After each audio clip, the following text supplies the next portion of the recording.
अभी सुबह के बज रहे हैं 11 और अभी तक मेरे घर पे नाश्ता चल रहा था। अभी मेरे देवर और मेरी सासू माँ को मैं नाश्ता करा रही थी। तो नाश्ते में आज मैं बनाई थी मसाले वाली पूड़ी। तो मैं वही खिला रही थी। पता नहीं 2-4 दिन से मेरी तबीयत भी डाउन थी, तो मम्मी ने बोला कि लेट भी हो चुका है तो उससे अच्छा रहने दो करेले की सब्ज़ी।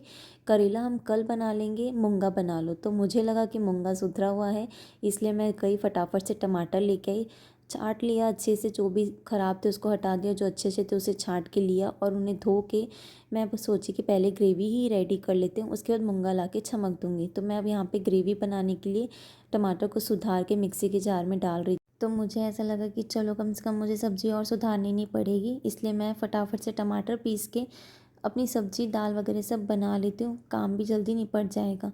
पर मम्मी आई और मुझसे बोली अचानक से कि मूंगा भी सुधारना है। मेरा तो दिमाग ही घूम गया एक पल के लिए। मैं बोली कि अरे यार चलो कोई नहीं, अब जो करना है सो करना तो है ही। फिर मैं टमाटर की ग्रेवी पहले बना ही लेती हूँ करके मैंने वो ग्रेवी बनाई। उसके बाद मैं यहाँ पे मूंगा लेके आ गई और मूंगा को छीलने लगी। तो पता नहीं तबीयत भी अभी मुझे 2-4 दिन से बिल्कुल अच्छी नहीं लग रही। मेरे पैरों में काफ़ी दर्द है, कमर में भी बहुत पेन है। ऑपरेशन के बाद में बहुत ज़्यादा दिक्कतें आने लग जाती। सच में बड़े बुज़ुर्ग कहते हैं कि ऑपरेशन के बाद में अपने शरीर का बहुत अच्छे से ध्यान रखना चाहिए, पर हम लोग हैं कि मानते ही नहीं हैं। और यहाँ मेरी बातें करते करते मूंगा सुधर गया। मैंने थोड़ा सा स्टाइल मारने की कोशिश की, जिसकी वजह से मूंगा जो है वो गिर चुका था। मैं कहा चलो हो गया, स्टाइल तो मार लिया, अब उठते हैं और फटाफट से खाना बनाते हैं। तो मैं आप लोगों से कह रही थी ना कि बड़े बुज़ुर्ग कहते हैं कि भाई अपना शरीर का पूरा ध्यान रखें, लेकिन हम खाते हैं पीते हैं सब कुछ करते हैं, उसके बाद भी हमारे शरीर में कहीं ना कुछ अंश रह ही जाता है, जिसकी वजह से दिक्कत ये होती है। तो मेरे दोनों बच्चे ना ऑपरेशन से हुए हैं और ऑपरेशन सेकंड ऑपरेशन के बाद में ना मुझे काफ़ी दिक्कतें आती हैं। कभी पैरों में दर्द, कभी कमर में दर्द, कभी कुछ कभी कुछ। वीकनेस तो मुझे आए दिन रहती है और मेरी बेटी अभी तक फीडिंग नहीं छोड़ रही, तो मुझे और उसकी वजह से थोड़ी सी दिक्कत हो रही है। पर देखते हैं अब जो भी होगा, ये समय ही ऐसा है, क्या कर सकते हैं। बोल सकते हैं कि हम कितना भी अच्छा खाएं तो भी कुछ ना कुछ मिलावट रहता ही है, इस वजह से हम हमारी बॉडी में वीकनेस जो है वो बनी रहती है। खैर अब वो जो है सो है, उसका तो कुछ कर नहीं सकते हैं।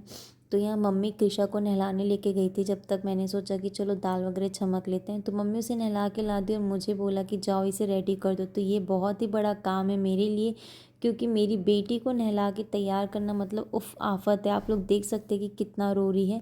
और वैसे इसकी भी तबीयत ठीक नहीं है, इसको भी वायरल हो चुका है, तो ये बहुत ज़्यादा इरिटेट हो रही थी। पर नहलाना धुला के तैयार करना भी एक काम ही है, बच्चों को फ्रेश फील लगता है, इसलिए मैं इसको हमेशा नहला धुला के तैयार करती ही हूँ, चाहे कुछ भी हो जाए, ताकि ये फ्रेश फ्रेश फील करे और अपने आप को बहुत मैं अच्छा महसूस करे। तो चलो ये तो ऐसे ही रोती रहेगी, इसका रोना धोना चलता रहेगा और मेरा आराम तो हराम ही है। जब तक बच्चे छोटे तब तक आराम तो माँ का होता ही नहीं है, और मेरे ख्याल से नहीं भी करना चाहिए। आप जितना ज़्यादा काम करोगे उतना अच्छा है, ऐसा मुझे लगता है। तो इसलिए मैं अपना काम करती रहती हूँ, आराम कम करती हूँ। बहुत कुछ होता है तभी मैं रेस्ट करती हूँ, अदरवाइज़ मैं आराम नहीं करती हूँ।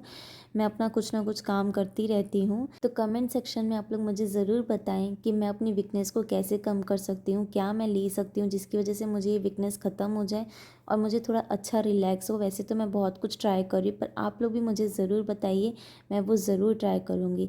तो अगर आप लोगों को मेरा वीडियो पसंद आया तो फटाफट से कर दीजिए चैनल को सब्सक्राइब, लाइक शेयर कमेंट ज़रूर करना। Thank you for watching, bye.